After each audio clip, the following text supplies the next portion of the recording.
देखो मैं एक खानदानी कारोबारी हूँ। मेरे दादा मेरा परदादा सब लोग जो है ना कारोबारी थे, तो वो सब कुछ झूठ है।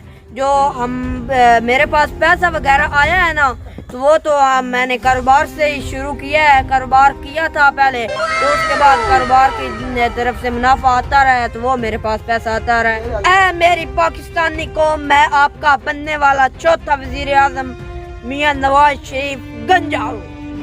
जब मैं पहली मर्तबा वजीर आजम बना था, तो मेरे दौर में बहुत ही खुशहाली आई थी, बेरोजगारी बिल्कुल खत्म हो गई थी। मैंने ना सड़कें बनाने पर ज्यादा फरोग दिया था। तो आज भी हम आए हुए हैं, इसलिए एवन फील्ड से रवाना हुआ हूँ कि मैं अपने वतन यानी पाकिस्तान जाकर उसको फिर तरक्की के रास्ते पर गामजन करूँ और उसमें खुशहाली का दौर वापस लाऊं।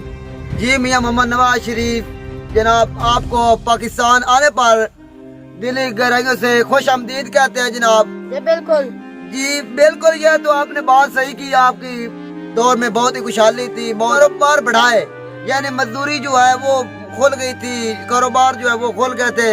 आपके दौर में खुशहाली तो बहुत थी, ये तो मैं मान लेता हूँ। ये बताओ, आपने जो पैसा कमाया, लूटा पैसा, तो आपको किस लिए पाकिस्तान में निकाला गया? देखो मेरे नौजवानों, मेरा मकसद पाकिस्तान में तरक्की करवाना है और एक शख्स को इतना पैसा, इतना रिस्क देना है कि वो घर बैठकर आसानी से खाए। बस मेरा यही मकसद है। वो कुछ लोग ऐसे हैं जो मेरे ऊपर इल्जाम लगाते थे, इसकी वजह से मुझे पाकिस्तान से निकाला गया। जी जी मियाँ मोहम्मद नवाज शरीफ, ये तो बिल्कुल आप सही कह रहे हैं। और आप 3 दफा बिल्कुल वजीर आजम बने, इसमें कोई झूठ नहीं। तो आपके दौर में खुशहाली थी, मजदूरी बहुत थी, ते पाकिस्तान खुशहाल था। तो जब इमरान खान की हुकूमत आई, तो इसलिए आपके ऊपर क्वेश्चन केसेस थे, तो आप केसेस की वजह से पाकिस्तान जो है ना दिन गुजार नहीं चुके, दिन नहीं गुजारे थे, इसलिए तो लंदन जाना पड़ा। ये क्या वजह थी, ये बताओ ना जरा। वो सब देखो केसेस पे मकसद थे और उनके पीछे उनके पास कोई सबूत नहीं था। तो मैं दरअसल में लंदन गया था, बीमार हो गया था, तो उस बीमारी का यहाँ पाकिस्तान में कोई इलाज ना था, तो इसलिए मुझे कुछ लोगों ने बताया कि लंदन में उस बीमारी का इलाज है, तो इसलिए मुझे लंदन जाना पड़ा। जी मियाँ मोहम्मद नवाज शरीफ, ये तो बिल्कुल बात आपकी बिल्कुल सही है, इसमें कोई फर्क नहीं। जी बिल्कुल। तो अगर आपने लंदन में इलाज कराना था या करवाया है, आपने इधर से पैसा भी बहुत लूटा है यार, चलो काम तो आपने किया है, ये तो हम मान लेते हैं। तो इतनी जो गरीब आवाम है, अगर आप इलाज कराए लंदन से, तो कैसे कर्जा उतरेगा? आप ये बात मेरी भी मान लो कि जो है ना गरीब आवाम ये आपका साथ देगी, और जनाब तो हम लोग लंदन में नहीं जाना, कोई भी इलाज है वो पाकिस्तान से कराएं, क्योंकि जो हमारी गरीब आवाम है वो भी पाकिस्तान से इलाज कराएगी। देखो मेरा मकसद है तालीम, कारोबार, हस्पतालों में इलाज, इन सब के ऊपर गौर और फरोग देना है।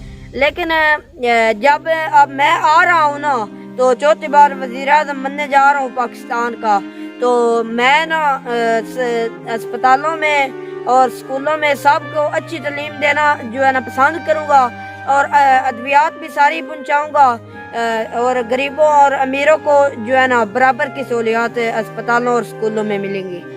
मियाँ नवाज शरीफ, आपसे एक सवाल किया जाए, आपने लंदन में ओवन फील्ड या कुछ भी फैक्ट्री बनाई है या पैसा लाया, खर्च किया, वो कहाँ से पैसा आया?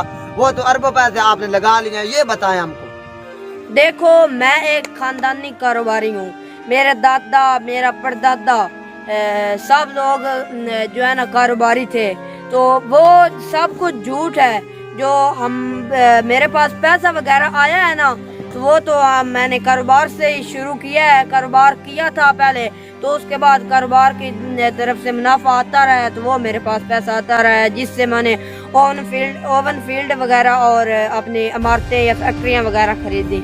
जी मियाँ साहब, मैं एक और सवाल पूछना चाहता हूँ कि आप कहते हैं कि मैं एक खानदानी कारोबारी हूँ, जो आपके जो भाई है मियाँ मोहम्मद शबाज शरीफ, वो कहता है मैं एक غریب باپ کا بیٹا ہوں. اس میں کیا فرق ہے؟ کون سچ بولتا ہے کون جھوٹ بولتا ہے؟ اس کا فرق مجھے نکال کے دے, جلدی کریں. دیکھو ان فضول سوالوں کا جواب دینے کے لیے میرے پاس اتنا وقت نہیں ہے. میں اپنا سارا وقت اب پاکستان کی ترقی کے لیے جو ہے نا لگاتا ہوں, سارا وقت. دیکھو میں نے ماضی میں اسکول بنائے, کالجز بنائے, یونیورسٹی بنائی, موٹر وے بنائی, سب کچھ میں نے تیار کیا. اب آ رہا ہے پھر میاں نواز شریف گنجا زندہ باد. تو انشاءاللہ امید ہے میں پاکستان کی ترقی کے بارے میں سوچ بھی رہا ہوں اور کروں گا بھی. آپ لوگ جو ہے نا کارکن, آپ میرے مجھے لازمی سپورٹ کریں اور مجھے ووٹ دیں, ووٹ کو عزت دو. پاکستان زندہ باد.